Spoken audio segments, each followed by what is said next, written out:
Hey guys, hope so you are doing well. तो ये कहानी है हमारे हीरो ली कंग की, जो कि एक बहुत बड़ी कंपनी का सीईओ है।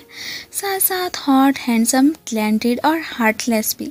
हर काम में ही बचपन से लेके आज तक परफेक्ट है और गर्ल्स में तो काफ़ी पॉपुलर भी। इवन कि इसके पेरेंट्स इसके लिए एक लड़की की तलाश में भी हैं कि जल्द से जल्द ये शादी कर ले। अब सब कुछ तो अच्छा है, लेकिन एक चीज़ इसे बहुत ज़्यादा नापसंद है और वो है एनिमल्स। आज कंपनी में एक डॉगी को देख के हैरान था कि ये यहाँ पे क्या कर रहा है। तभी मैनेजर इन्हें बताता है कि आज तो इसका एडवर्टाइजमेंट शूट था ना, तो इसलिए यहाँ पे लेके आए हैं। ये भी कह देता है कि चलो ठीक है, इसके बाद फ़ौरन से इसे यहाँ से भगा देना। दूसरी तरफ हमें ड्रामे की फीमेल लीड छा यून को दिखाया जाता है, जो कि एनिमल्स डॉक्टर है। काफ़ी ज़्यादा चेयरफुल भी, इवन के काम में तो बहुत ही डेडिकेटेड है। अचानक ही इसे इसकी बेस्टी की कॉल आ जाती है। आज सारे फ्रेंड्स एक कॉलेज रीयूनियन में आए हैं, सो इसलिए तुम भी आ जाओ। इसके पास पहनने के लिए कोई ढंग का ड्रेस तो था ही नहीं, सो इसलिए इसे जो भी मिलता है ना वही अपने लिए सिलेक्ट करने लगती है। कैट से भी आइडिया मांगने लगी थी, लेकिन वो तो फुल इसे इग्नोर कर देती है। नेक्स्ट सीन में इसे फिर हमें रीयूनियन पार्टी में ही दिखाया जाता है। इसे खाने पीने के अलावा तो यहाँ पे जैसे कोई काम ही नहीं था। इसकी फ्रेंड यहाँ पे बैठे लड़कों को दिखाती है कि इसमें से कोई अपने लिए पार्टनर चूज़ कर लो, लेकिन उन्हें देख के ना इसकी शक्ल देखने वाली। अब तभी इसकी एक और फ्रेंड की एंट्री होती है, यूरा, जो कि रिच फैमिली से बिलोंग करती है और आते ही इसे पॉइंट आउट करना स्टार्ट कर देती है। इवन कि इस बेचारी की जॉब को लेके, इसके कपड़ों को लेके, हर चीज़ से ही उसे नफरत थी। ये भी फिर उसकी बातों को इग्नोर करके अपनी कैट के लिए यहाँ पे खाना ही पैक करने लग गई थी। अब इधर हमारे हीरो को देखा जाए तो वो डॉग की एडवर्टाइजमेंट देखने के लिए यहीं पे ही खड़ा हो गया था। तभी अचानक सारे परेशान हो जाते हैं कि ओह नो, हमारा डॉग तो कहीं पे भाग गया।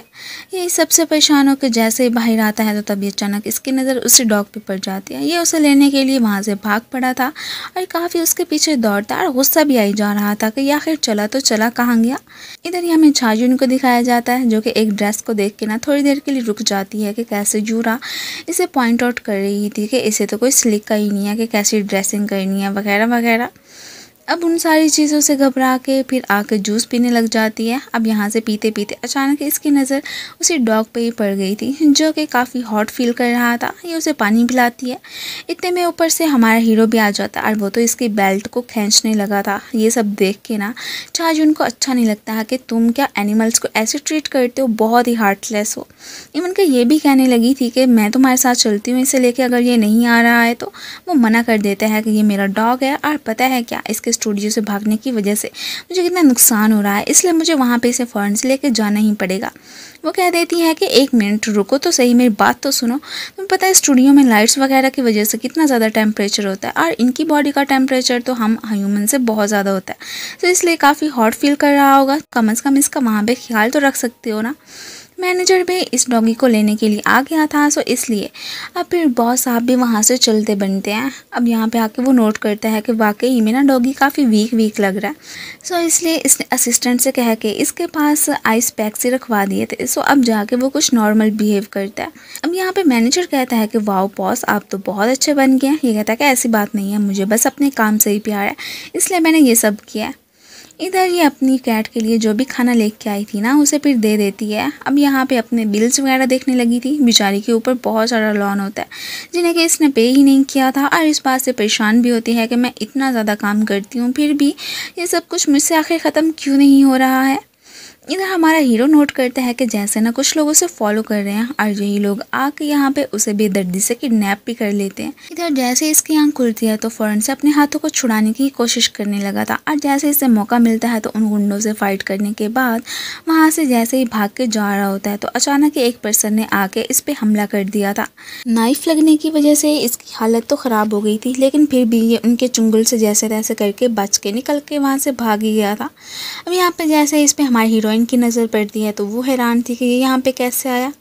खैर अब उसे इसकी जान तो बचानी ही थी। ये पहले सोचती है कि क्यों ना एम्बुलेंस को कॉल कर दूँ, लेकिन वो मना कर देता है कि प्लीज़ कॉल मत करो।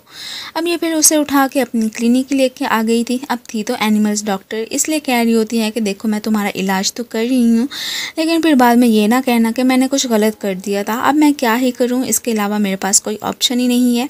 तुमने खुद ही तो कहा था कि मुझे हॉस्पिटल लेके नहीं जाना। अब जैसे इसकी शर्ट उतारती है तो इसकी बॉडी को देख के एकदम ब्लश ही करने लगी थी कि कितना हॉट है ना ये। अब फिर फ़ौरन से होश में आती है और इसका ट्रीटमेंट करना स्टार्ट कर देती है। उसके बाद जैसे उठ के यहाँ से जा रही थी तो वो इसका हाथ पकड़ लेता है। ये यहाँ पे बैठ तो जाती है, लेकिन इसे जब काफ़ी ज़्यादा नींद आ रही होती है ना, तो ये भी फिर इसके पास ही लेट गई थी। अगले दिन सबसे पहले हमारे हीरो की आंख खुलती है और वो इसका हाथ पकड़ा देख के काफ़ी ज़्यादा सरप्राइज ही था। एंड देन ये भी रिमेंबर करने लगता है कि रात के वक्त कैसे इस लड़की ने उसकी जान बचाई थी। खैर यहाँ पे अभी देखता है कि उसकी शर्ट तो बहुत ज़्यादा ख़राब हो चुकी है, तो इसलिए उसने जाके फ़ौरन से इसकी ही कोई टी शर्ट पहन ली थी और अपने मैनेजर को भी कॉल कर लेता है कि मुझे पिक करने के लिए आ जाओ। एक कार्ड के ऊपर अपना नंबर वगैरह लिख के जैसे ही वहाँ से जाता है तो पीछे से कैट की वजह से ना वो कार्ड डस्टबिन में ही गिर गया था। अब ये जैसे ही सुबह उठती है तो यहाँ पे हमारे हीरो को ना देख के हैरान थी कि ये आखिर जो कहाँ पे चला गया। मैनेजर तो इसकी टी शर्ट देख के सरप्राइज हुए जा रहा था कि आखिर आप रात को कहाँ पे थे। ये उसे कहता है कि चुप करके ड्राइविंग करो बस। अब तभी अचानक इसे मम्मी की कॉल आ जाती है। जब से उन्हें इसके कल वाले इंसिडेंट का पता चला था वो तो अपने बेटे को लेकर काफ़ी वरीड लग रही होती है। उन्हें कहता है कि मम्मी ऐसी बात नहीं है, मैं बिल्कुल ठीक हूँ। अब वो फिर इससे इसकी शादी की बात करने लग गई थी और इसके रिएक्शन से तो साफ लग रहा होता है कि जैसे अभी ये शादी में बिल्कुल भी इंटरेस्टेड नहीं है। डॉक्टर इसे बताते हैं कि कल रात जिसने भी तुम्हारा ट्रीटमेंट किया था वो बिल्कुल सही रहा। ये सब सुन के इसे तो छायून की याद आने लगी थी और इवन के स्माइल भी करने लगा था। अब इसे बस वेट था कि वो कभी से कांटेक्ट करेगी, बट अभी तक उसने इसे रब्ता किया ही नहीं होता। ये फिर अब जो उसकी टी शर्ट घर पे लेके आया था उसे देखने लगता है। उधर क्लिनिक पे एक आंटी से यही पूछने लगी थी कि तुम शादी क्यों नहीं कर लेती और वैसे भी तुम्हारी क्या डिमांड है कि लड़का कैसा होना चाहिए। ये उसे बताती है कि रिच हो, हैंडसम हो, टाल हो और इवन के हॉट भी हो, एब्स वाला हो। ये सुन के आंटी भी परेशान होती हुई जाने ही लगी थी कि ये लड़की आखिर कौन से सपने सजाई बैठी है। इधर ये खुद भी अपनी बातों से हंसने लगती है कि ये मैंने आंटी से क्या कह दिया। बचाने की इसे ली कंग की याद आ जाती है कि पता नहीं इस वक्त वो कहाँ पे होगा और उसकी कंडीशन कैसी होगी। ली कंग ने तो छायून की जो भी इंफॉर्मेशन वगैरह थी मैनेजर से कह के सब कुछ मंगवा ली होती है। इसे ये भी पता चलता है कि वो तो एनिमल डॉक्टर है, उस पर काफ़ी ज़्यादा सारे कर्जे वगैरह भी चढ़े हुए हैं। खैर अभी भी वेट करता है कि वो कब इससे कांटेक्ट करेगी, वो नहीं करती है। सो फाइनली इसने फिर उससे मिलने जाने का डिसाइड कर ही लिया था। जैसे ही गाड़ी में आके बैठता है तो तभी मैनेजर भी आ गया था। उस एक्सीडेंट के बाद से वो कभी भी इसे अकेला छोड़ता ही नहीं था। अब जैसे उसके क्लिनिक के बाहर आके इसकी नज़र छायून पे पड़ती है तो वो इस वक्त इसे काफ़ी ज़्यादा क्यूट लग रही होती है। ये तो बस उसे देखते ही रह जाता है। इवन के यहाँ पे इसने उसकी फ़ोटो भी क्लिक कर ली थी। ये माने या ना माने इसे तो उससे फर्स्ट साइट लव हो ही चुका होता है। नेक्स्ट मैनेजर से बचते बचाते ये फिर अब अकेला ही उसकी क्लिनिक पे पहुंच आया था। एंड देन जैसे उसे आवाज़ देता है तो वो भी इसे देख के हैरान थी। अब उसे समझ आ जाता है कि अरे ये तो वो वही वाला लड़का है जिसकी मैंने जान बचाई थी। सो इसलिए इसकी कंडीशन का पूछती है। वो बताता है कि अब मैं ठीक हूँ। और वैसे भी फिर जैसे इसके क्लिनिक पे पहुँचता है तो इसकी कैट को देख के हैरान था कि इसे साइड पे करो। वो कहती है कि मैं तो साइड पे नहीं करने वाली हूँ, वैसे भी अगर तुमने यहाँ से जाना है तो जा सकते हो। बट ये भी यहीं पे बैठ जाता है कि अच्छा ये बताओ मेरी जान बचाने की तुम कौन सी ऑफ़र लेना एक्सेप्ट करोगी। ये कहती है कि मुझे बस थोड़े से ही पैसे चाहिए। अब जब अपनी लिस्ट बना के उसे दिखाती है तो वो भी हैरान था कि मेरी जान बचाने के इतने कम पैसे। वो नहीं मानने वाला होता है। इससे यही कहने लगा था कि तुम्हें जितने भी मिलियंस वगैरह चाहिए तो मुझे बता सकती हो, लेकिन अभी भी ये मानने को तैयार ही नहीं होती है कि नहीं बस मुझे इतने से ही पैसे दे दो। अब जैसे ही कैट यहाँ पे आने लगती है तो ये उसे कहता है कि इसे यहाँ से भगाओ। जैसे उसे भगाने के लिए उठती है तो फिसल के इसके ऊपर ही गिर गई थी। अब अचानक ही हार्ट बीट फास्ट होने की वजह से फ़ौरन से साइड पे भी हो जाती है। अब नेक्स्ट सीन में दिखाया जाता है कि ये उसे एक खाली बिल्डिंग में ही लेके आ गया था कि तुम अपना क्लिनिक यहीं पे खोल लो, उस हॉस्पिटल को छोड़ो। ये सुन के वो तो एकदम सरप्राइज रह जाती है। ये बार बार उसे यही कह रहा था कि यहीं पे शिफ्ट हो जाओ, यही मैं तुम्हें गिफ्ट करता हूँ। अब तुमने जो मेरी जान बचाई थी मैं उसके लिए इतना तो कर सकता हूँ। लेकिन वो साफ मना कर देती है कि नहीं, वो वाली क्लिनिक ही मुझे ज़्यादा सूट करती है, सो इसलिए मैं यहाँ पे कभी नहीं आऊँगी। वो फिर से कहता है कि देखो मेरी बात मान लो, ये ना हो कि बाद में तुम्हें पछताना पड़ जाए। लेकिन अभी भी वो नहीं कह रही होती है। इस बात से इसे तो बहुत ज़्यादा गुस्सा ही आई जा रहा था कि वो लड़की मुझे रिजेक्ट क्यों कर सकती है। अब इसकी ऑफ़र को रिजेक्ट किया था और ये समझ रहा होता है कि जैसे कि उस लड़की ने मुझे रिजेक्ट किया, सो इसलिए इसका गुस्से के मारे ही बुरा हाल होता है। इसने अब उससे बदला लेने का भी सोच लिया था। नेक्स्ट यहाँ का ऑनर आके इसे बताता है कि अब से तुम यहाँ से मूव कर सकती हो, वैसे भी ये बिल्डिंग किसी और ने ख़रीद ली है। ये सुन के वो परेशान थी। अब जब उसे पता चलता है कि इसे बाय करने वाला कोई और नहीं बल्कि ली कंग ही है तो ये बहुत ज़्यादा गुस्सा कर जाती है कि आपको ऐसा करने की क्या ज़रूरत है, एक तो मैंने आपकी जान बचाई है, ऊपर से आप मेरे पीछे ही पड़ गए। वो तो स्टिल इसे यही ऑफ़र कर रहा था कि उसी बिल्डिंग में आके काम करो, लेकिन ये फिर से मना कर देती है। अब फिर मुख्तलिफ बैंक्स में जाके लोन वगैरह लेने के लिए बात करती है, लेकिन वो सारे इसे इनकार कर देते हैं। बेचारी बहुत ही परेशान हो गई थी। रात के वक्त इसे मम्मी की कॉल आ जाती है। इसके भाई की स्टडी के लिए इसकी मॉम को पैसों की ही ज़रूरत पड़ गई थी। ये उन्हें कह देती है कि डोंट वरी, उनका मैं अरेंज कर दूंगी, लेकिन परेशान भी होती है कि कैसे करूंगी। ऊपर से इतने में कुछ लोग आ जाते हैं जो कि इसे यहाँ से मूव ऑन करने का ही कह रहे होते हैं कि हमने यहाँ पे कुछ कंस्ट्रक्शन वगैरह का काम करना है, और ये पर्सन कोई और नहीं बल्कि हमारे हीरो का मैनेजर ही होता है, और जानबूझ के ही हमारे हीरो ने उसे यहाँ पे भेजा था। अब नेक्स्ट सीन में इसे कंपनी में ही दिखाया जाता। आते ही ली कंग पे गुस्सा करने लग जाती है कि तुम्हें तो मैं बिल्कुल नहीं छोड़ूंगी, आखिर तुम मेरे साथ ऐसा कैसे कर सकते हो। बेचारी इमोशनल भी हो गई थी कि आखिर तुम मेरी फीलिंग्स को क्यों नहीं समझ रहे हो, मैं बस वहीं पे काम करना चाहती हूँ, इतना हार्ड वर्क किया मैंने, मैं उसे छोड़ के कहीं जाने का सोच भी नहीं सकती। लेकिन फिर भी वो स्टिल इसे अपनी ऑफ़र दिए ही जा रहा था कि तुम मेरे यहाँ काम करने के लिए आ जाओ ना, तुम्हें कौन मना कर रहा है। लेकिन स्टिल ये उसे मना कर देती है। अचानक ही इसे इसकी बेस्टी की कॉल आ गई थी कि फ़ौरन से हमसे मिलने के लिए आओ। ये भी कह देती है कि ठीक है, मैं एक काम निपटा लूँ, अभी आती हूँ। अब यहाँ पे इसने उसकी टाई ही पकड़ ली थी कि अगर तुम मेरे साथ कोई गेम खेल रहे हो ना तो प्लीज़ ये सब करना बंद कर दो, और इवन के इसके शूज़ के ऊपर अपना शूज़ भी रख देती है। अब जैसे अपना पाँव ऊपर करता है तो इससे पहले कि ये नीचे गिरती वो इसे पकड़ लेता है, और ये फिर से उस पर गुस्सा करती हुई वहाँ से चली जाती है। उस सबको लेके ये तो यहाँ पे काफ़ी ज़्यादा स्माइल करने लगा था। इसका मैनेजर भी देख के हैरान ही था कि आखिर हमारे बॉस को आजकल हो क्या गया। इधर ये अपने फ्रेंड्स के पास पहुंच आई होती है। अब यहाँ पे हमें इसके एक और फ्रेंड सैंग को भी दिखाया जाता है, जिसको देख के तो साफ लग रहा था कि जैसे कि वो इसे पसंद करता हो। अब तभी यूरा मैडम की भी एंट्री हो ही चुकी होती है। वो फिर से इसे पॉइंट आउट करने से बाज नहीं आ रही होती है कि तुम कहाँ एक गाँव में काम करती हो, शहर में शिफ्ट क्यों नहीं हो जाती हो, और हाँ वैसे भी मैं तो तुम्हें यही मशवरा दूंगी कि अब तुम जल्द से जल्द शादी कर लो। अब ये साहब उसे कॉल पे कॉल किए जा रहे होते हैं, लेकिन वो पिक करने का नाम ही नहीं ले रही होती है। ये भी यहाँ पे उसे सुनाने के लिए कह देती है कि क्या तुम्हें पता है कि बहुत जल्दी मैं तुम्हारे नेबरहुड में शिफ्ट होने वाली हूँ। ये सुन के वो सरप्राइज़ के क्या। नेक्स्ट सीन में इसे फिर ली कंग के पास ही दिखाया जाता है। अब बेचारी ने इससे पहले तो मना कर दिया था, अब उसी मुंह से ही कह रही होती है कि ठीक है, मैं तुम्हारी पार्टनर बनने के लिए तैयार हूँ, मैं ये सब कुछ फ्री में नहीं ले रही हूँ, बल्कि बाद में जो भी मैं पैसे कमाऊँगी उसके थ्रू आपको वापस कर दिया करूँगी। वो भी इसे डील कर लेता है कि ठीक है, अब मुझे क्या एतराज़ हो सकता था। अब नेक्स्ट बेचारी को काफ़ी परेशान दिखाया जाता है।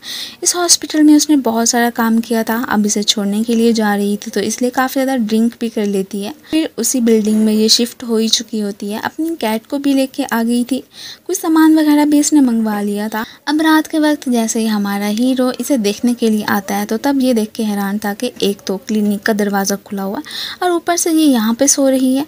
इसलिए जैसे इसके पास बैठ के इसे देखने लगा था तो वो अचानक ही ना इसके चिक्स को पकड़ लेती है। यही सोचती है कि शायद मैं इसे सपने में देख रही हूँ, लेकिन वो कहता है कि क्या तुम ये मेरे चिक्स को छोड़ सकती हो। तो यह अब हैरान होकर उठ बैठती है और काफ़ी एम्बैरेस भी लग रही थी। उसे कहता है कि तुम ऐसे खुले में कैसे सो सकती हो, तुम्हारे कोई घर नहीं है क्या। वो इसे कहती है कि एक्चुअली में नहीं है और यहाँ पे सोने की कोई ख़ास जगह भी नहीं है, मेरे पास इतने पैसे भी नहीं है कि मैं कहीं से अपार्टमेंट बाय कर लूँ, लेकिन सोचती हूँ कि कुछ करने का। वो कह देता है कि ठीक है, तुम फिर मेरे घर में शिफ्ट हो सकती हो, वहाँ पे काफ़ी सारे रूम्स हैं।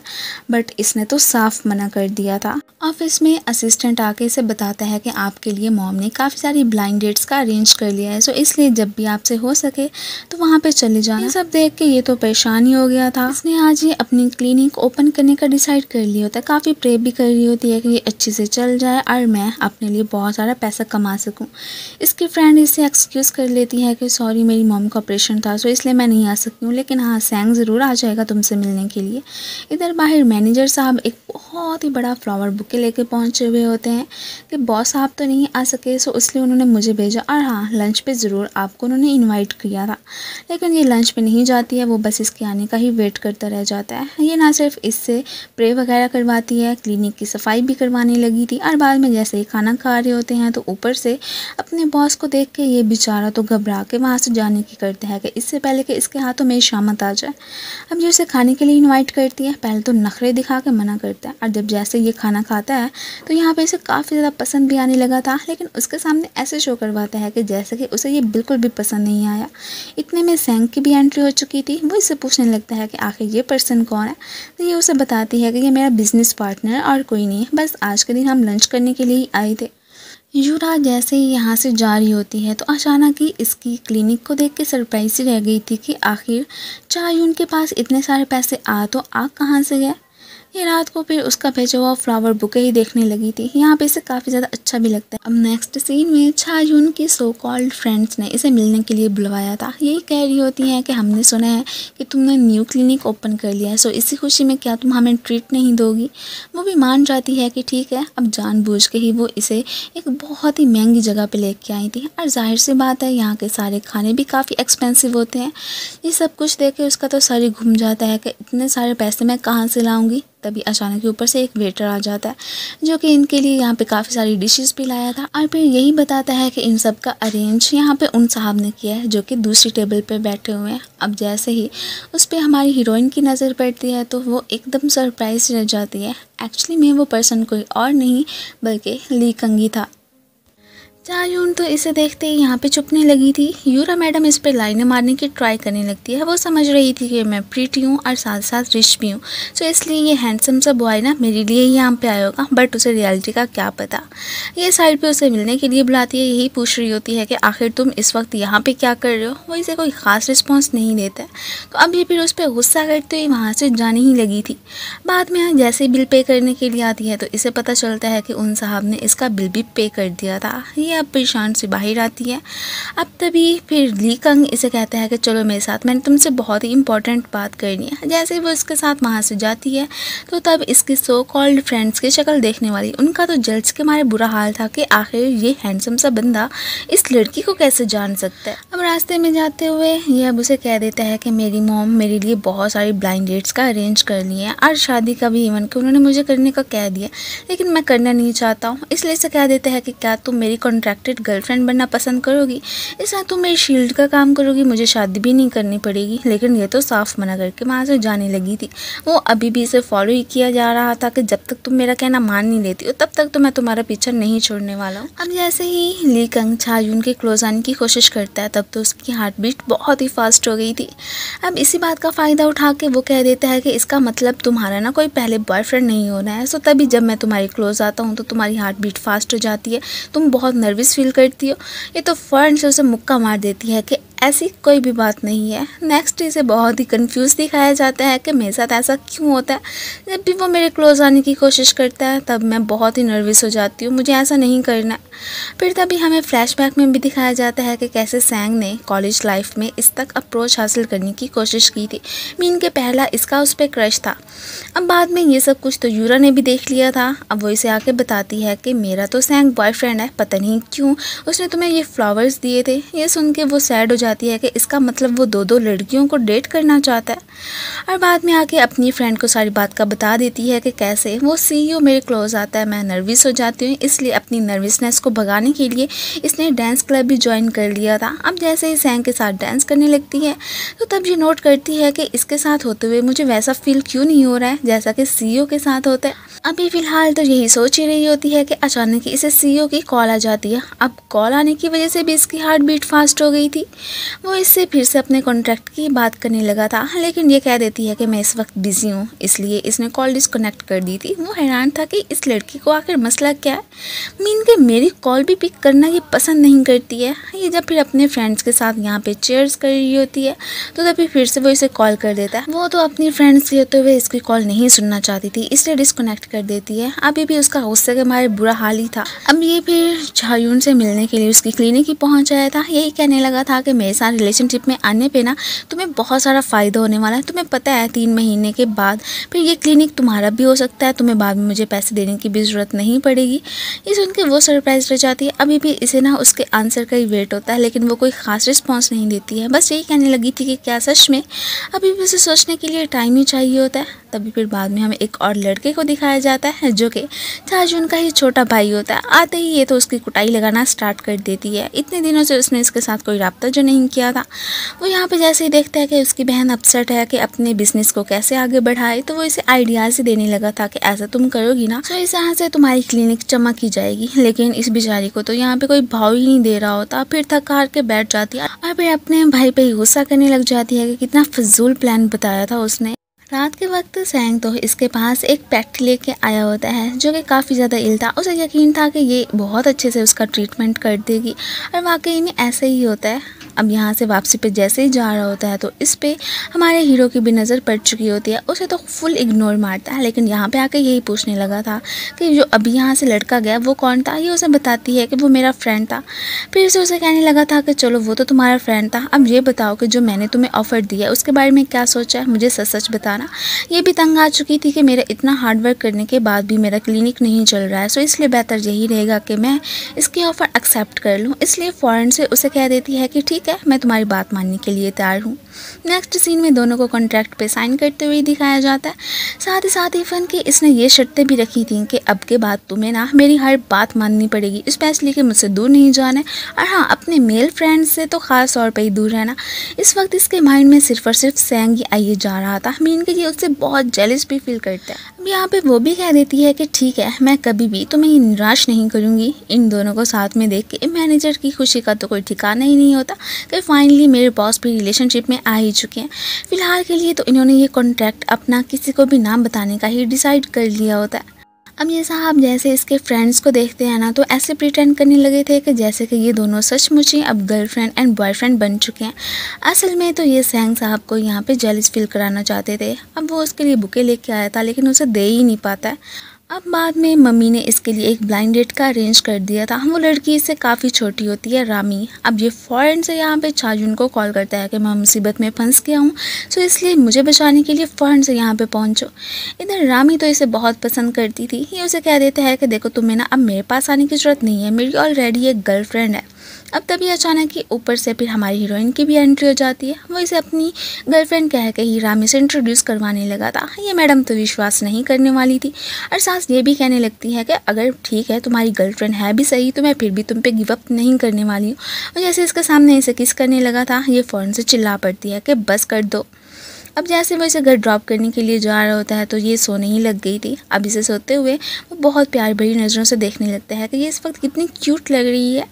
अब जैसे इसके बाल पीछे करने लगा था तभी अचानक उसकी आंख खुल जाती है। अब ये उसे कहने लगा था कि देखो तुम ना अब किसी और के सामने ऐसे मत सो जाना, तुम्हें पता है कि सोते वक्त तुम बहुत ज़्यादा अगली लग रही थी। ये सुन के वो एकदम सरप्राइज। रामी मैडम अगले दिन फिर इसके क्लिनिक की कहीं ना कहीं से पता करा के पहुँच आई होती है। इधर ये साहब जैसे बिजनेस मीटिंग में बैठे हुए होते हैं तो मैनेजर इसे बताता है कि आपको इस वक्त चाजून की कॉल आ रही है, इसने मीटिंग फिर यहाँ पे कैंसिल कर दी थी।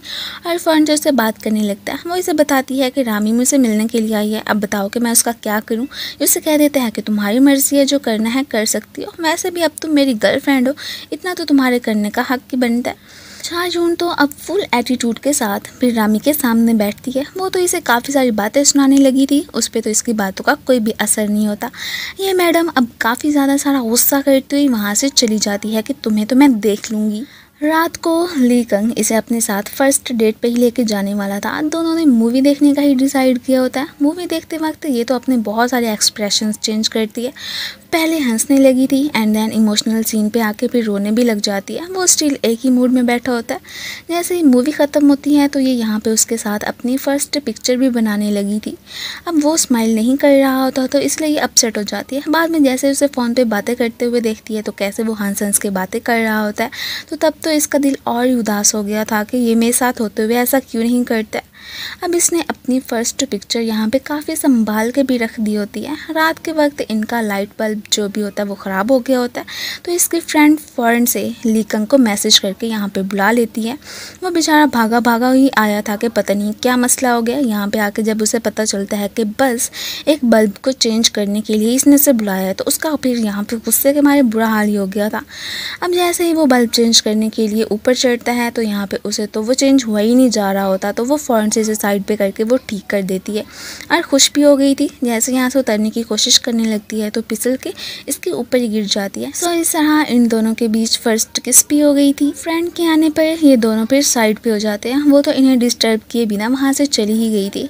उस किस को लेके ये तो काफ़ी ज़्यादा खुश लग रही होती है कि पता नहीं क्यों, तब मुझे काफ़ी ज़्यादा अच्छा भी लगा था। कुछ ऐसा सा हाल हमारे हीरो का भी होता है। उस किस के बाद से वो तो हमारे सीईओ को अवॉइड करने की कोशिश करने लगी थी। ये उसे कॉल्स करता है, उससे मिलने के लिए आता है, वो इसे मिलती भी नहीं है।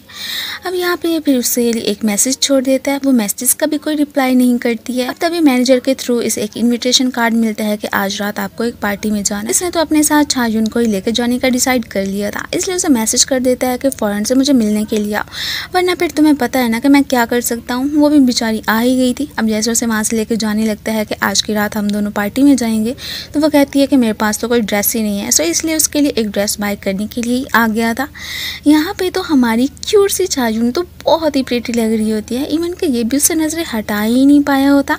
इन दोनों का कपल तो एकदम परफेक्ट ही लग रहा था। जैसे ही पार्टी में आते हैं तो यूरा देख के सरप्राइज और ऐसे बातें भी सुनाने लगी थी कि मैंने नहीं सोचा था कि तुम जैसी लड़की भी इस पार्टी में आना डिजर्व करती हो। यहाँ पे वो इसे कह देता है कि तुम्हें इसे बातें सुनाने की कोई ज़रूरत नहीं, अगर नेक्स्ट टाइम ऐसा किया ना तो फिर मुझसे बुरा कोई नहीं होगा। अब वो जैसे ही इसे यहाँ पे छोड़ के साइड पे जाता है तो ऊपर से रामी मैडम की एंट्री हो चुकी थी। वो भी आकर इसे काफ़ी सारा क्रिटिसाइज करने लग जाती है और ये बात इसे बिल्कुल भी अच्छी नहीं लगती कि आखिर ये सब लोग मुझे समझते क्या हैं, क्या मैं यहाँ पे आना बिल्कुल भी डिज़र्व नहीं करती थी। इसलिए इसे कह देती है कि नेक्स्ट टाइम आप मुझे प्लीज़ इस पार्टी में मत लेके आना, और हाँ अगर लेके आना भी है ना तो फिर उससे पहले मैं ये चाहती हूँ कि हमारा कॉन्ट्रैक्ट ही ख़त्म हो जाए। वो यहाँ पे इसे पकड़ के किस कर लेता है। वो तो कभी भी अपना कॉन्ट्रैक्ट इससे ख़त्म करना ही नहीं चाहता था। कुछ रिपोर्टर्स ने इन दोनों की पिक्चर्स से क्लिक कर ली होती है। यहाँ पे वापसी पे जाते हुए वो कह देता है कि सॉरी मुझसे गलती हो गई थी, इसलिए मुझे माफ़ कर देना, और हाँ वो हमारी किस को भूल जाना। ये सुन के वो इमोशनल हो जाती है कि क्या उसने तब वो मिस्टेक की थी और अब कह रहा है कि मैं भूल जाऊँ। अब बाद में ये थोड़ा सा पछता भी रहा होता है कि मैंने ऐसे ही खामखा में छाजुन को कह दिया था कि वो गलती से हो गई थी, लेकिन मुझे ऐसा नहीं कहना चाहिए था। इधर इनकी वो वाली किस वीडियो वायरल हो चुकी होती है। ये परेशान दिख रहा होता है कि ओहो पता नहीं छाजुन क्या सोच रही होगी और उसे क्या कुछ बर्दाश्त करना पड़ रहा होगा। सारे लोग कमेंट्स पे कमेंट्स किए जा रहे होते हैं। इस बेचारी को तो यहाँ पे चुप नहीं पड़ गया था। अब नेक्स्ट अपनी नर्वसनेस को ख़त्म करने के लिए इसने डांस प्रैक्टिस करनी स्टार्ट कर दी होती है। इवन कि ये तो यहाँ पे सीईओ को अवॉइड करने की कोशिश करने लगी थी कि वो उसके साथ हुई किसी को भूल ही जाए तो यही बेहतर होगा। और तभी डांस करते करते अचानक उसका पाँव मुड़ जाता है। अब सेहंग उसका पाँव ठीक करने की कोशिश करने लगा था, तभी ऊपर से हमारा हीरो आ जाता है। वो तो इस वक्त बहुत ही जेलस फील करने लगा था और फ़ौरन से अपनी गर्लफ्रेंड को वहाँ से लेता हुआ चला जाता है। इसे क्लिनिक पे ला के वो तो खुद ही इसके पाँव पे पट्टी बांधने लग जाता है। अब उसका ये गेस्चर यहाँ पे हमारी हीरोइन को तो बहुत ही पसंद आया था। अब जब तक ये प्रॉपर ठीक नहीं हो जाती तब तक तो वो यहाँ से कहीं नहीं जाने वाला था। इवन के रात तो वो इसके साथ यहीं पे ही सो जाता है।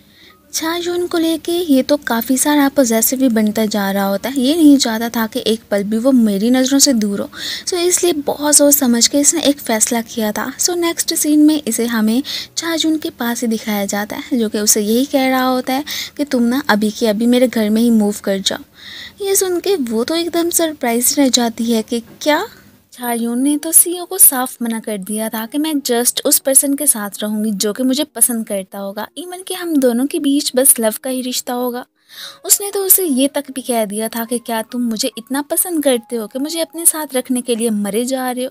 वो उसे इस बात का तो कोई जवाब नहीं देता, बस यही कहने लगा था कि एक ना एक दिन ज़रूर मैं तुम्हें अपने घर मूव करके रहूँगा। ये अपने लिए जब कोई अपार्टमेंट देख रही होती है वो ऊपर से आ जाता है कि इससे अच्छा तो तुम मेरी ऑफ़र को एक्सेप्ट कर लो। वो तो फिर से इसे काफ़ी सारा तंग करता हुआ ही जाता है। इस बात से छाजुन तो बहुत ही ज़्यादा इरिटेट हो जाती है कि आखिर इस बंदे को मसला क्या है। रात के वक्त सेंग फिर से एक पेट को लेके इसके पास आया था। ये उसका अच्छे से ट्रीटमेंट करती है।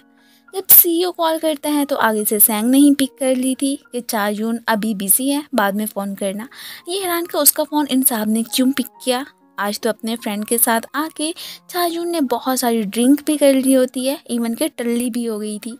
उसके फ़ोन पे सीईओ की कॉल आती देख के इसकी बेस्टी उठा लेती है एंड फौरन से छा को लेने के लिए उसने उसे कह दिया था वो भी आ जाता है। इसकी कंडीशन को देखते हुए ली कंग को इसे उठा के वहाँ से लेके जाना पड़ गया था। रास्ते में तो ये काफ़ी अजीबोगरीब सी हरकतें करती है। ये देख के ली कंग तो अब फिर उसे नीचे ही पटक के वहाँ से जाने लगा था। जब सुनता है कि कोई उसे तंग कर रहा है फिर से उसे प्रोटेक्ट करने के लिए भी आ गया था। अब तो फिर वो इसे छोड़ के नहीं जाने वाला होता। वैसे भी इस वक्त वो काफ़ी क्यूट भी लग रही होती है। उसकी शर्ट पे जैसे ही वो वोमिट करती है तब तो फिर वो भड़का हुआ इसे घर ही लेके आ जाता है कि ये जो आज तुमने किया है ना मेरे साथ उसका तो रिवेंज मैं ज़रूर लेके रहूँगा। अगले दिन जैसे ही छायून की आंख खुलती है तो पहले वो इसकी हैंडसमनेस को देख के ना फ़ौरन से उस पर फिदा ही हो गई थी कि ये तो बहुत ज़्यादा हॉट है। अब जब यहाँ पे खुद की शर्ट चेंज हुई देखती है तो ज़ोर की चीख मारती हुई उठी खड़ी हुई थी कि ये किसने किया। वो फिर यही कहने लगा था कि क्या तुम्हें कुछ भी याद नहीं है कि रात को तुमने क्या हरकतें की थी। जो भी किया था उसके लिए तो मैं तुम्हें बिल्कुल भी माफ़ नहीं करने वाला हूँ। इस वक्त भी काफ़ी गुस्से में लग रहा होता है और ये भी कहने लगा था कि तुम्हारा हॉस्पिटल तो अभी के अभी मैं सेल करता हूँ। ये मना करती है कि प्लीज़ ऐसा तो मत करो, मुझे कुछ याद नहीं आ रहा है कि मैंने क्या किया था। बहुत ज़ोर लगाने के बाद इसे सारी बातें फिर याद आने ही लगी थी। अब फिर एम्बेरस होकर उससे अपोलोजाइज़ करती है कि तुम जो कहोगे मैं वही करने को तैयार हूँ। वो भी कह देता है कि ठीक है फिर मेरे घर मूव करो, ये तो चाहता ही यही था। अब मजबूरी में छाजून को भी अब मानना ही पड़ गया था, क्या करती बेचारी। बाद में मैनेजर इसे इन्फॉर्म करता है कि आपकी छा के साथ होने वाली वायरल वीडियो आपकी मॉम भी देख चुकी हैं। वो तो बहुत गुस्सा थी कि उस वक्त आपके साथ वो लड़की कौन थी और इवन कि वो तो आपको बहुत सारी कॉल्स भी करती रही हैं लेकिन आप तो पिक ही नहीं कर रहे हैं। सो इसलिए उन्होंने आपकी ब्लाइंड डेट का अरेंज किया जो कि सामने वाली लड़की कोई और नहीं बल्कि जूरा मैडम थी। ये उसे साफ बता देते हैं कि मैं तुम्हें बिल्कुल इंटरेस्टेड नहीं हूँ, नेक्स्ट टाइम मुझसे मिलने का भी मत सोचना। वैसे भी मुझे छा पसंद है सो शादी भी मैं उसी से ही करूँगा, फिलहाल तो वो मेरी गर्लफ्रेंड है। मॉम को भी कॉल करके आइंदा अपने लिए ब्लाइंड डेट्स अरेंज करने से मना कर देता है। इधर छा स्ट्रेस कम करने के लिए सैंग के साथ मिलकर जैसे ही डांस कर रही होती है ऊपर से ली की एंट्री हो जाती है। वो खुद ही इसके साथ प्रैक्टिस करने लगा था। अब छा माने या ना माने उसे भी इससे लव हो ही चुका होता है। इसके साथ हुए वो तो जस्ट अब सारे लम्हात को ही याद करने लग जाती है, इवन कि इसे मना भी नहीं करती। काफ़ी अच्छे से इन दोनों की परफॉर्मेंस कंप्लीट हो ही चुकी होती है। नेक्स्ट डे फिर अपना सारा स्टफ लेके उसके घर भी आ गई थी। उसका इतना आलीशान घर देख के ये सरप्राइज रह जाती है। ये कैट को भी साथ लाई थी, वो इसे यहाँ से भेजने को कहता है लेकिन ये नहीं मानती। अब खैर उसे भी मजबूरी में कैटी को स्टे करने की इजाज़त फिर इसे देनी ही पड़ गई थी। इतने अच्छे घर में मूव करने पे इसकी खुशी का तो कोई ठिकाना ही नहीं होता और यहाँ पे उसे ऐसी हरकतें करते देख के ना ली कंग भी हैरान था।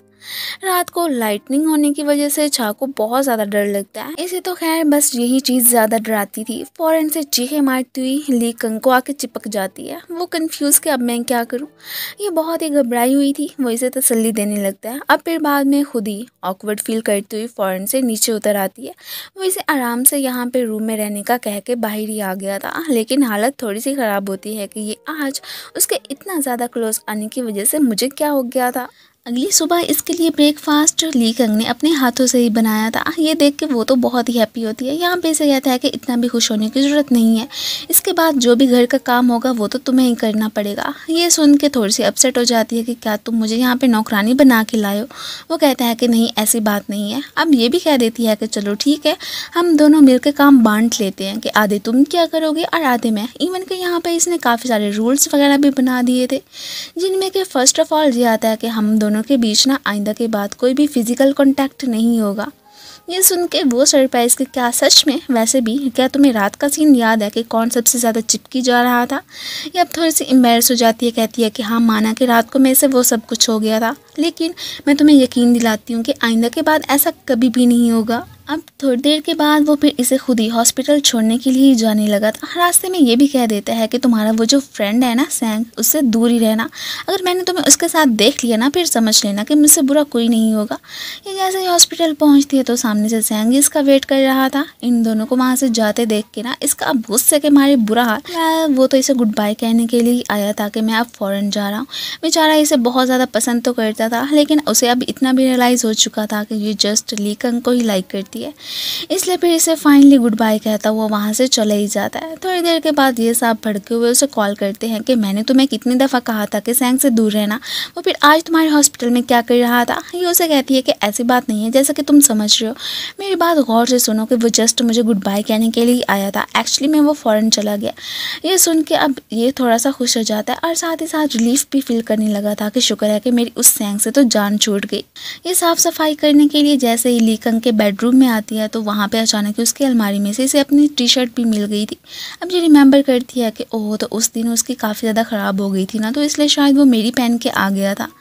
अब यहीं पे उसे देखते देखते उसके बेड पे ही सो गई थी। ऊपर से जैसे ही ली कंग आता है तो वो इसे सोता हुआ देखने ही लगा था। प्यार से जैसे इसके फेस पे हाथ फेरता, इतने में उसकी भी आँख खुली जाती है। अब ये फिर ब्लश करते हुए फ़ौरन से बाहर ही आ गई थी और मन में ये भी सोचने लगती है कि जैसे ही वो मेरे क्लोज आता है पता नहीं मुझे क्या हो जाता है। अब से तो इसकी क्लिनिक पे काफ़ी ज़्यादा रश लगा रहता है। ये इतनी ज़्यादा काइंड थी कि सभी लोग आके अपने पेट का ट्रीटमेंट इसके पास ही आके करवाते थे। सो इसी वजह से बहुत ज़्यादा बिजी भी रहती है। इवन कि ली कंग को टाइम भी नहीं दे पाती। उसे मैसेज करके ये भी बताती है कि आज के दिन मैं घर नहीं आ पाऊँगी, यहाँ पे काफ़ी ज़्यादा रश है। अब वो भी इतने दिनों से उसे नहीं देख पाया था, उसे काफ़ी ज़्यादा मिस करता है। वैसे तो उसने उसे ओके कह दिया था, लेकिन यहाँ पर उसे जब उसकी बहुत ज़्यादा याद आने लगती है ना, अब फिर फ़ौरन से उससे मिलने के लिए जाने लगा था। जैसे ही आगे आके देखता है कि वो सो रही है तो फ़ौरन से अपना शोल्डर से थमा देता है। इतने में इसकी भी आंख खुली चुकी होती है। अब मज़ीद अपने इमोशंस पे कंट्रोल किए बिना यहाँ पे वो इसे किस कर लेता है। ये भी उसे मना नहीं करती। इसके बाद दोनों ही घर पे आ गए थे। अब वो तो साफ ही इसे बताना चाह रहा था कि वो इससे बहुत ज़्यादा लव करता है, लेकिन बता ही नहीं पा रहा होता। नेक्स्ट डे हमें एक और लड़के को दिखाया जाता है जो कि कोई और नहीं बल्कि ली कंग का ही छोटा भाई जून था। और आते ही यहाँ पे जैसे उसकी नज़र लेडीज़ शूज़ पे पड़ती है तो वो हैरान था कि आखिर ये कौन है। इधर ये बेचारी उसे देख के शौक रह जाती है कि तुम कौन हो। अब दूसरी तरफ हमें मैनेजर को दिखाया जाता है जो कि ली कंग को बता रहा होता है कि आपके भाई अमेरिका से वापस आ चुके हैं और सीधा आपके घर ही गए हैं। ये सुन के वो तो बहुत ज़्यादा भड़क जाता है कि क्या मेरे घर पे आखिर क्यों। इसने अब यहाँ पे उसे इंट्रोड्यूस करवा दिया था कि मैं ली कंग का छोटा भाई जून हूँ। तो अब ये भी फिर उसे बता देती है कि मैं तुम्हारे भाई की गर्लफ्रेंड हूँ। और साथ ही साथ जब उसे पता चलता है कि ये तो एक पुअर फैमिली से बिलोंग करती है तब वो थोड़ा सा परेशान हो गया था कि अगर मेरी मॉम को इस बात का पता चला ना तो उन्होंने तो बिल्कुल भी इजाज़त नहीं देनी है। वो तो बिल्कुल नहीं चाहेंगी कि एक पुअर लड़की उनकी डॉटर इन लॉ बने। अब तभी अचानक ही ऊपर से यहाँ पे ली कंग की भी एंट्री हो जाती है। वो तो फॉरेन से इसे अपनी तरफ ही खींचने लगा था और इस बात से जून बेचारी काफ़ी ज़्यादा इरिटेट होकर ही रह जाती है। अब यहाँ पे ली कंग तो अपने भाई पे काफ़ी ज़्यादा गुस्सा भी करने लगा था कि तुम कहीं और रहने जाने की बजाय मेरे घर पे ही क्या आ गए हो, चले क्यों नहीं जाते हो। वो भी ढीठ हड्डी कहीं का कहीं नहीं जाने वाला था। इन दोनों को ऐसे लड़ाई झगड़ा करते हुए देख के बेचारी जून तो परेशानी हो जाती है कि आखिर इन्हें मसला क्या है। अब फिर तभी हमें दिखाया जाता है कि ये एक फ़ोटो में ना एक लड़की को ही देख रहा होता है जो कि इन दोनों भाइयों के बीच में ही खड़ी थी। अब आखिर ये कौन है इसके बारे में हमें थोड़ी देर में ही पता चल ही जाना है। ये इधर उससे कह रहा होता है कि प्लीज़ तुम ना मेरे भाई से दूर रहना, आखिर को वो भी तो एक मैन ही है। वह ये परेशान होती है कि अपने भाई के बारे में ये ऐसे कैसे सोच सकता है, लेकिन फिर क्या ही कहती, उसे इसका कहना तो मानना ही पड़ जाता है ना। नेक्स्ट सीन में ये तो उसकी क्लिनिक का पता करते हुए पहुंच आया था। ये देखो मेरी फिंगर बहुत ज़्यादा ज़ख्मी हो गई है, सो क्या तुम इस पे मरहम पट्टी लगा दोगी। अब यहाँ पे ये भी कहता है कि वैसे भी पास्ट में तुमने भी तो मेरे भाई की जान बचाई थी, सो इसलिए मुझे फ़र्क नहीं पड़ता है कि तुम एक वेट हो, सो इसलिए यहाँ पे मेरी केयर कर लो। और इसे फ्लर्ट करने की कोशिश करने लगा था। ये देख के वो थोड़ी सी कन्फ्यूज़ हो जाती है और उसे सारी बातें भी याद आने लगी थी कि कैसे ली कंग ने उसे अपने भाई से दूर रहने को कहा था, इसलिए वो उसे इग्नोर कर देती है। अब इसी की वजह से ही इसे डॉगी ने काट लिया था। सो ऊपर से इतने में हमारा हीरो भी आ जाता है और वो अपने भाई पे ही काफ़ी ज़्यादा भड़क गया था कि तुम यहाँ पे क्या कर रहे हो, चले क्यों नहीं जाते हो। अब तभी ये फिर उन दोनों को चुप कराती है कि यहाँ पे क्या शोर शराबा मचा के रखा हुआ है। अब उसी वजह से ही इसने तो चंद दिन इसे रेस्ट करने का ही कह दिया था कि डोंट वरी, बहुत जल्दी तुम्हारा हाथ ठीक हो जाएगा। अब उसी की वजह से ही ये बेचारी अपने बाल भी नहीं बांध पा रही होती, तो वो आके फिर इसके बालों को यहाँ पे टाई कर देता है और ये थोड़ा सा रोमांटिक सा सीन भी बन ही गया था।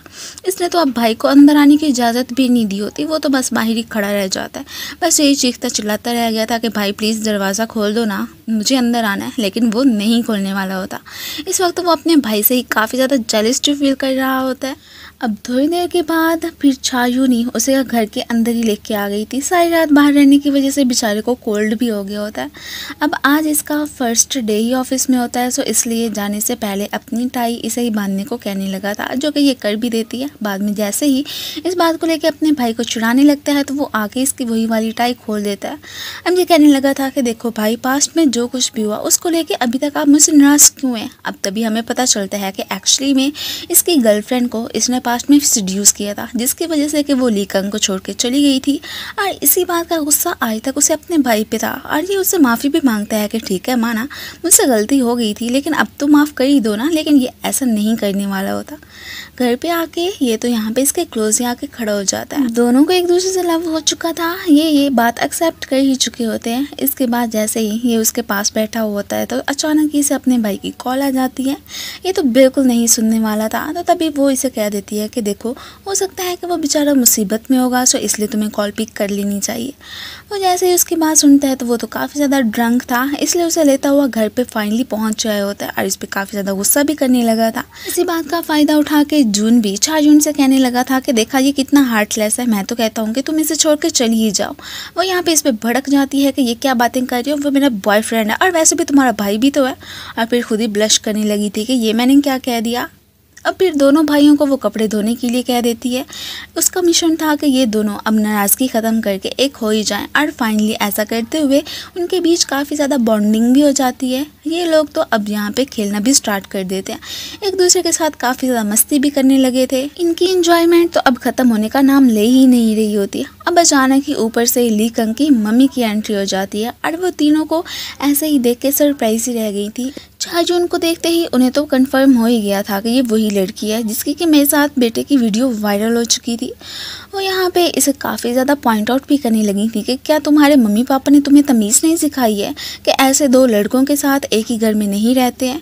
ये उनसे कहने लगी थी कि आपको मेरे माँ बाप के बारे में ऐसा बोलने की कोई ज़रूरत नहीं है, वो ऐसे बिल्कुल नहीं है। एंड देन फिर वहाँ से चली जाती है।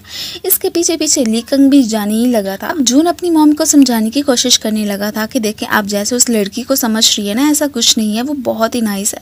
लेकिन ना, इनका तो गुस्से के मारे काफ़ी ज़्यादा बुरा हाल था। भी इनके वो उसे अपनी डॉटर इन लॉ एक्सेप्ट करने को तैयार ही नहीं होती हैं। इधर ये भी उसके पीछे पीछे क्लिनिक पे ही आगे होता है और यहाँ पे कहने लगा था कि मेरी मॉम की बातों को ना ज़्यादा सीरियस लेने की ज़रूरत नहीं है, उसके लिए इसे अपोलोजाइज़ करता। अब जैसे उसे पता चलता है कि इसे तो बहुत ज़्यादा फीवर है, सो वो इसकी फुल केयर करने लगा था। अब तभी अचानक इसे मॉम की कॉल आ जाने लगती है। ये नहीं पिक करने वाला होता तो वो कह देती है कि देखो, एक दफ़ा जाके अपनी मॉम से मिल लो, जो भी मामला आता है सेटल कर लो, ऐसे उन्हें इग्नोर करना अच्छा नहीं रहेगा। सो नेक्स्ट सीन में ये अपनी मॉम के पास आ गया होता है। यहाँ पे इसने उन्हें साफ कह दिया था कि मैं जस्ट चाजून से ही लव करता हूँ और उसी से ही शादी भी करूँगा। ये कहता हुआ उनकी एक भी नहीं सुनता और वहाँ से चला ही गया था। अब जैसे ही मॉम को पता चलता है कि मेरे बेटे का और चाजून का तो कॉन्ट्रैक्ट रिलेशनशिप है, तो बस अब तो फिर इसकी शामत उनके हाथों आ ही चुकी होती है। ये उनसे कहता भी है कि मैं अब वाकई में उससे लव करता हूँ। ये कह देती हैं कि अच्छा चलो ठीक है, फिर मैं भी एक कॉन्ट्रैक्ट तुम्हारे सामने रखती हूँ कि जाके इसके ऊपर ना चाजून के साइन करवा देना कि हर साल ही उसे तुमसे शादी करनी पड़ेगी और एक कॉन्ट्रैक्ट होगा। ये सुनकर वो सरप्राइज रह जाता है। खैर, अब ये भी सोचने लगा था कि आखिर इस बारे में मैं चायून से कैसे बात करूँगा, पता नहीं वो कैसे रिएक्ट करेगी। इधर वो उसे कॉल करके ये बताना तो चाह रहा था एग्रीमेंट के बारे में, लेकिन कुछ बात कर ही नहीं पाता है। अगले दिन जैसे ही उसके क्लिनिक पहुंचता है तो वहाँ पे एक और लड़के को इसके साथ देख के सरप्राइज। अब जब ये उसे बताती है कि ये तो मेरा भाई है, तब जाके वो रिलीफ फील करता है एंड देन उसे खुद को फिर चाजून का बॉयफ्रेंड कह के इंट्रोड्यूस करवाने लगा था। वो तो यहाँ पे काफ़ी ज़्यादा खुश होता है कि वाओ, मेरे जीजा जी तो काफ़ी ज़्यादा रिच हैं और साथ ही साथ हैंडसम भी हैं। वेल, अभी भी वो उस एग्रीमेंट के बारे में इससे कोई बात कर ही नहीं पाया होता। रात के वक्त मम्मी खुद ही फिर इससे बात करने के लिए पहुंच आई होती हैं और इसके सामने वही वाला कॉन्ट्रैक्ट रख देती हैं कि मैं जानती हूँ कि तुम मेरे बेटे को पसंद करती और वो भी तुम्हें करता है, सो इसलिए मुझे अब तुम लोगों के रिलेशनशिप से कोई एतराज़ नहीं है। लेकिन हाँ, इसके लिए अगर तुमने उससे शादी करनी है ना, तो तब हर साल ही तुम्हें एक न्यू कॉन्ट्रैक्ट ही फिर यहाँ पे साइन करना पड़ेगा। वैसे भी पहले भी तुम लोगों ने अपना कॉन्ट्रैक्ट साइन किया हुआ है, सो इसलिए तुम्हें कोई प्रॉब्लम नहीं होगी। ये सुनकर के वो सरप्राइज़ के क्या शादी कोई मजाक है जो मैं ऐसे करती रहूँगी। खैर उसने तो साफ मना कर दिया था। इतने में फिर ऊपर से वो भी आ जाता है और यहाँ पे इससे कहने लगा था कि देखो क्या तुम कॉन्ट्रैक्ट पे साइन नहीं कर सकती हो। वैसे भी मैं तुम्हें कहता हूँ कि बस 1 साल के बाद मैं अपनी मम्मी को ज़रूर मना लूँगा, इसलिए हमें हर साल कोई भी साइन नहीं करना पड़ेगा, सो प्लीज़ मान जाओ ना। लेकिन ये नहीं मानने को तैयार होती। अब इस बात से वो अपसेट होता हुआ घर ही आ गया था। यहाँ पे बहुत ज़्यादा इमोशनल भी हो जाता है। इधर ये भी अब अपना क्लिनिक छोड़ के होम टाउन वापस ही जाने लगी थी। यहाँ से जाते जाते उसने एक वीडियो ली कंग को भी सेंड कर दी थी अपनी बना के, जिसमें कि उसने साफ कह दिया था कि मैं भी तुमसे बहुत ज़्यादा लव करती हूँ। ये सब देख के वो बेचारा तो और ज़्यादा परेशान हो गया था कि ओह नो, मैं तो उसकी फीलिंग्स को समझ ही नहीं पाया, मैं उसे ऐसे कैसे जाने दे सकता हूँ। अब यहाँ पर उसे काफ़ी ज़्यादा मिस भी करने लगता है कि काश मुझे उसका पता चल जाए कि वो इस वक्त कहाँ पे है, मैं ज़रूर उसे ढूंढने के लिए जाऊँगा। इधर हमें इसे गांव में ही बैठे हुए दिखाया जाता है। अपना गम भुलाने के लिए इसने तो अब बहुत सारा खाना खाना भी स्टार्ट कर दिया था। पीछे से इसका क्लिनिक कोई और नहीं बल्कि इसका भाई ही संभालता है और इवन के अपनी बहन पे काफ़ी ज़्यादा रोब भी झाड़ने लगा था। इस बात से उसे तो काफ़ी ज़्यादा गुस्सा भी आ जाता है, लेकिन वो अपने भाई को अब क्या ही कह सकती थी। नेक्स्ट सीन में ली कंग फिर इसे मिलने के लिए आ गया था। यही पूछते हैं कि क्या तुम मुझे बता सकते हो कि इस वक्त तुम्हारी सिस्टर कहाँ पे है। माना कि हम दोनों के बीच थोड़ा बहुत लड़ाई झगड़ा हो गया था, लेकिन मुझे उससे बात करनी है, वो भी फिर फाइनली बता ही देता है। दूसरी तरफ हमें छाजून को ही दिखाया जाता है, जो कि इस वक्त पास्ट की मेमोरीज में ही खोई हुई थी, जो कि उसने सारे पल ली कंग के साथ बिताए थे। इसे भी एहसास था कि वाकई में मैं ना उसके बगैर जी भी नहीं सकती हूँ, सो इसलिए फाइनली इसने उसके पास जाने का ही डिसाइड कर लिया था। दूसरी तरफ हमें ली कंग को दिखाया जाता है, जो कि अपनी मॉम की बातों को इग्नोर करते हुए फॉरेन से छाजून से मिलने के लिए जाने लगा था। इधर मॉम को मैनेजर के थ्रू जैसे ही पता चलता है कि पास्ट में जब किडनैपर्स ली कंग को पकड़ के लेके गए थे उस वक्त उसकी हालत काफ़ी मरने वाली थी, तब किसी और ने नहीं बल्कि छाजून ने ही उसे बचाया था। ये सुन के वो सरप्राइज रह जाती हैं। अब तो काफ़ी एम्बेरस भी फील करने लगी थी कि मैंने ऐसे ही खामखा में उसे बहुत सारी बातें सुना दी थी। अब खैर ये भी सोचने लगती हैं कि अगर उसे मेरे बेटे ने अपना लिया ना तो मैं बिल्कुल भी उनके बीच इंटरफेयर नहीं करूंगी। इधर दिखाया जाता है कि ये तो फॉरेन से छाजून से मिलने के लिए उसके विलेज ही पहुंच आया था। आते ही वो तो उसे हक कर लेती है और यहाँ पे वो उसे अपने साथ ज़िंदगी भर का एक एग्रीमेंट साइन करने को ही बोलने लगा था कि तुम अब प्लीज़ मुझे छोड़ के कहीं भी मत जाना। वो भी मान जाती है। लास्ट सीन हमें इन दोनों की वेडिंग का ही दिखाया जाता है। आज के दिन तो इनकी खुशी का कोई ठिकाना ही नहीं था। दोनों काफ़ी हैप्पी जो लग रहे होते हैं। एंड देन इसी के साथ ही इस ड्रामे की एंडिंग हो जाती है। Thank you for watching.